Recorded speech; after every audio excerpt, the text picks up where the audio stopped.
অন্যান্য সিজনের থেকে শীতকালটা আমার কাছে খুবই পছন্দের একটা সিজন বলতে পারো।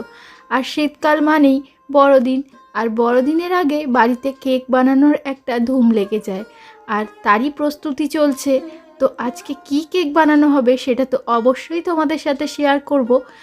ক্রিসমাসের একটি স্পেশাল কেক রেসিপি তোমাদের সাথে শেয়ার করতে চলেছি বন্ধুরা। আর সেজন্য দেখো বেশ কিছু ডিম ভেঙে নেওয়া হচ্ছে আগে, আর পুরো রেসিপিটাই আমি তোমাদের সাথে শেয়ার করব। আর আজকে কি কেক বানাচ্ছি, আজকে বানানো হচ্ছে রোজ কেক। তো এটাকে রোজ কেক বলে না রোস্ট কেক বলে, সেটা নিয়ে আমি একটু কনফিউশনে আছি। তো আমিও সঠিক জানি না, কিন্তু সবাই আমরা বলে থাকি রোজ কেক। তো আমার মনে হয় এটা বোধহয় রোস্ট কেক।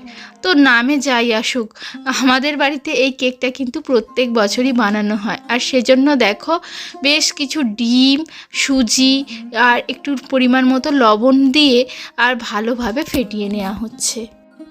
আমাদের বাড়িতে প্রত্যেক বছর ওই ফ্রুট কেক আর এই রোস্ট কেক এটা কিন্তু হবেই। আর ফ্রুট কেকটা বানিয়ে নিয়ে আসে ঋষভের পাপা, তার জন্য সমস্ত ইনগ্রিডিয়েন্টস আমরা কিন্তু ঘরেতেই শুকিয়ে টুকিয়ে তারপরে পাঠাই। আর আজকে বাড়িতে রোস্ট কেক বানানো হচ্ছে, আর সেটা বানাচ্ছে কিন্তু আমার কাকি শাশুড়ি মা।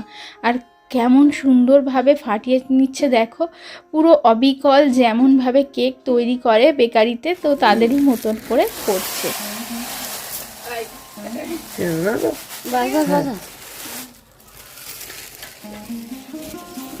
এইগুলো ঢাললাম করে নি। এলাচ গুঁড়ো দেয়, আমি এলাচ গুঁড়োটা দিলাম না। এলাচ গুঁড়ো দিলে দুধ দিলে থাকে না। পাউডার দুধ দিলে পুড়ে যাবে, নারকেল দিলে সুন্দর টেস্টি হবে, কিন্তু থাকবে না বেশি দিন।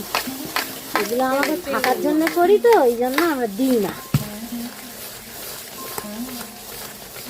আগে তো কেকের মতো ফাটছে,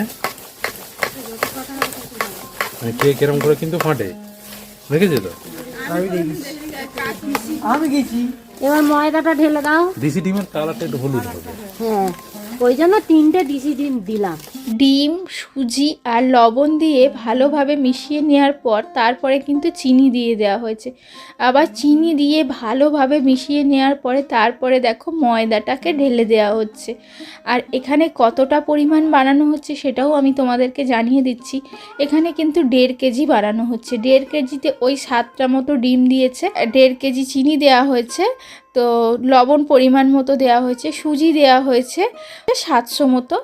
তো তারপরে দেখো ময়দাটা দেওয়ার পরে একদম অল্প অল্প করে জল দিয়ে আর এইভাবে ফাটিয়ে নেওয়া হচ্ছে। আর এই যে ফাটিয়ে নেওয়াটাও কিন্তু মেন এখানে। ভালোভাবে না ফাটানো হলে কিন্তু ডেলা পাকিয়ে যাবে। তো সেই কারণে ঠিক যেমনভাবে কাকিমা তোমাদেরকে দেখাচ্ছে, তোমরাও কিন্তু বাড়িতে ট্রাই করলে এইভাবেই কিন্তু করবে। আর এতটা বেশি পরিমাণে কেন দেওয়া হচ্ছে বলো তো?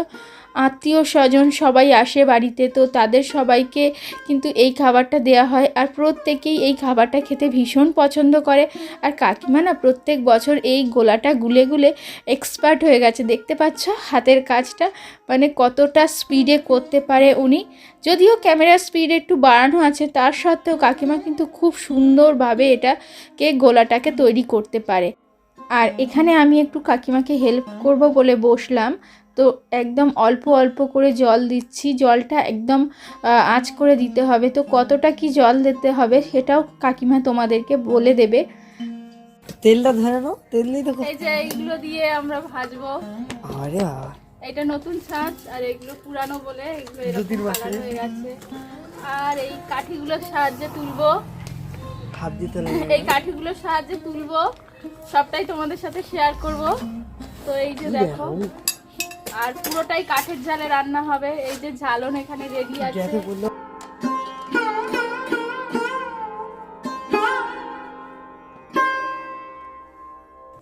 Hello everyone, good evening and welcome back to our channel. সবাই কেমন আছো? আই হোপ যে সবাই খুব ভালো এবং সুস্থ আছো।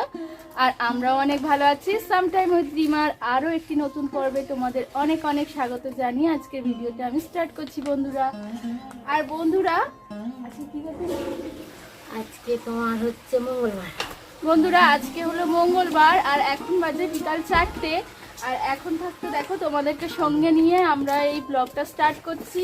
আর আজকে আমাদের বাড়িতে হচ্ছে রোস্ট কেক ভাজা, আর সেই জন্য দেখো প্রিপারেশন চলছে। আর এদিকে দেখো কাকিমা ব্যাটারটা তৈরি করে নিচ্ছে কেকে।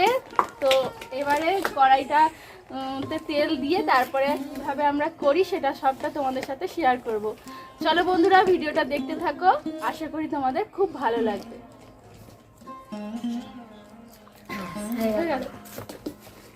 একটা জল, একটা জল কেন আর আরো জল লাগবে তো? পাতলা তো, পাতলা জল দেবে নাকি? এই গাঢ় তো, দেখো ওটা পুরো উপরে তোলো দেখি। ওই পুরো জলটা পুরোটা দাও। এই জলটা হ্যাঁ পুরোটাই দিয়ে দাও। নুন দেখ এরকম হ্যাঁ, হবে। এই তো এরকম এরকম হবে। এইবার তেল গরম হবে একদম সুন্দর ভাবে, কি সুন্দর ছাঁচগুলো গরম হবে। তেলের উপরে ছাঁচগুলোকে গরম করতে হবে। তেল ঢেলে দাও। তুমি উঁচু প্যাকেটটা সোজা করো, তোমার যেভাবে সুবিধা হয় তুমি সেইভাবেই দাও। কড়াইতে এখন 1 প্যাকেট তেল দেওয়া হয়েছে, আরো লাগবে কিছুক্ষণ পরে, তো তখন আবার একটু দেয়া হবে। ধরিয়ে দিলাম। আর এই রোজ কেক বানানোটা ভীষণই সময়ের একটা ব্যাপার। তো এই যে দেখতে পাচ্ছ 1.5 কেজি, এটা বানাতে আমাদের কিন্তু 3-3.5 ঘন্টা সময় লেগেই যাবে। উনানের মধ্যেই করা হবে, আর কাঠের জালে শীতকালেতে বসে থাকতে কিন্তু ভীষণই ভালো লাগে, মানে আরাম বোধ হয়। আর এই যে বিকাল বিকাল লেগে পড়েছি আমরা সমস্ত কাজে। আর এখন দেখতে পাচ্ছ যারা করছে এরা আবার কিছুক্ষণ পরে উঠে যাবে, তার কারণ ওই যে বললাম 3-3.5 ঘন্টা সময় লাগে। কোনো মানুষই এতক্ষণ বসে থেকে কাজ করতে পারে না। তো যে যার কাজের ফাঁকে ফাঁকে একবার করে এসে কিন্তু একটু করে। আর এখানে দেখো শুরু করে দিয়েছে রোস্ট কেক ভাজা। আর এই যে ছাঁচগুলো ভালোভাবে কিন্তু তেলেতে আগে গরম করে নিতে হয়, নিয়ে এইভাবে ওই ব্যাটারটার মধ্যে দিয়ে তেলের মধ্যে দিলে কিন্তু এইভাবেই ফুলগুলো ছেড়ে যায়। আর রোস্ট কেক এই কারণেই বলে বোধহয়, ওই যে বিভিন্ন ফুলের আকারের ছাঁচগুলো না, আর ওই যে সেই কারণেই বোধহয় রোস্ট কেক নামটা হয়েছে। আমার জানা নেই, সম্পূর্ণটা অনুমান ভিত্তিক আমি তোমাদেরকে বলছি। আমার উদ্দেশ্য জিনিসটা কিভাবে তৈরি করা হয়, আর তোমরাও যারা বাড়িতে বসে এরকম কেক বানাতে চাইছো তারা অবশ্যই ট্রাই করো। আর এটা ভীষণই খেতে সুস্বাদু হয়। আর এখানে একটা কাঠির সাহায্যে দেখো তুলে নেওয়া হচ্ছে। কাঠির সাহায্যে তুললে তেলগুলো এক্সট্রা ওর গায়ে লেগে থাকে, তো সেই তেলগুলো ভালোভাবে ঝরে যায়। একদিকে ভাজা চলছে আর একদিকে কিন্তু কাকিমা একটা ঝুড়িতে এই কেকগুলো তুলে তুলে রাখছে। আর ঝুড়ির তলায় একটা পেপার দেওয়া হয়েছে যাতে এক্সট্রা যে তেলগুলো অ্যাবজর্ব করে নিতে পারে। এটা কিন্তু অনেক দিন পর্যন্ত ভালো থাকে, জানো তো। ওই যে ধরো আমরা কিন্তু এটা তৈরি করি 25শে ডিসেম্বরের আগে, মানে ওই 21, 22, 23 তারিখের মধ্যে এরকম সময় থেকে আমরা বানানো শুরু করে দিই। আর প্রত্যেকের ঘরে ঘরেই এগুলো বানানো হয় আমাদের। তো আমাদের কিন্তু এটা ভীষণ একটা আনন্দের বলতে পারো, মানে প্রত্যেকের বাড়িতে এরকম রোজ কেক তৈরি হয়। আর সবাই এরকম উনুনের ধারে বসে বসে কত গল্প করতে করতে, মজা করতে করতে, আর বড়দিনে আমাদের কি প্ল্যান সমস্ত কিছুটাই গল্প করতে করতে আমরা কিন্তু করি। কার কটা জামা হলো, কে কেমন জামা কিনেছে, কে কোথায় বেড়াতে যাবে, কার বাড়িতে বড়দিনে কি মেনু হবে, এই সমস্ত গল্প করতে করতে আমাদের কখন যে সময় পেরিয়ে যায় সেটা আমরা ভাবতেই পারি না। বন্ধুরা ভিডিওটা তোমাদের কেমন লাগলো অবশ্যই জানিও। আর যদি এই রেসিপিটা তোমাদের ভালো লেগে থাকে তো অবশ্যই একটা লাইক এবং কমেন্ট করতে ভুলো না। আর যদি খুব বেশি ভালো লেগে থাকে অবশ্যই চ্যানেলটিকে সাবস্ক্রাইব করে আমাকে সাপোর্ট করো। তোমরা যারা ফেসবুকে আমার ভিডিওটি দেখছো তারা অবশ্যই আমার পেজটিকে ফলো করে দিও আর আমাকে এইভাবেই সাপোর্ট করো। আর এরকম আরও সুন্দর সুন্দর রেসিপির ভিডিও তোমরা যদি দেখতে চাও তো সেটাও আমাকে কমেন্টের মাধ্যমে জানিও। আর তার মধ্যে এই যে দেখো 1 ঝুড়ি কিন্তু আমাদের তৈরি হয়ে গেছে। তো কাকিমাকে বললাম তুমি একটু টেস্ট করে দেখো কেমন হয়েছে। মানছি হয়েছে আর মুচমুচে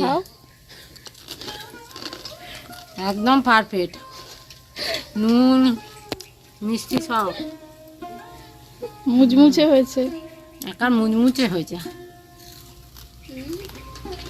ঠিক আছে।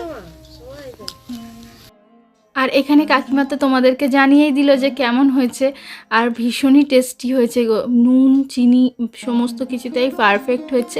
আর এটা একটু ঠান্ডা হয়ে আসলে তারপরে এই যে ড্রামের মধ্যে এইভাবে ভরে মুখ বন্ধ করে রেখে দিতে হবে। এই রোজ কেকগুলো কিন্তু 15-20 দিন পর্যন্ত একদম ভালো থাকে, কোনো রকম কোনো গন্ধ হয় না, যেহেতু আমরা নারকেলের দুধটা ব্যবহার করি না, তো সেই কারণে ভীষণই ভালো থাকে একটা এয়ারটাইট কৌটোর মধ্যে যদি বন্ধ করে রাখতে পারো। আর বন্ধুরা, ভিডিওটা এখানেই শেষ করছি। দেখা হবে আগামী নতুন আরও একটি পর্বে। আজকের মতো টাটা।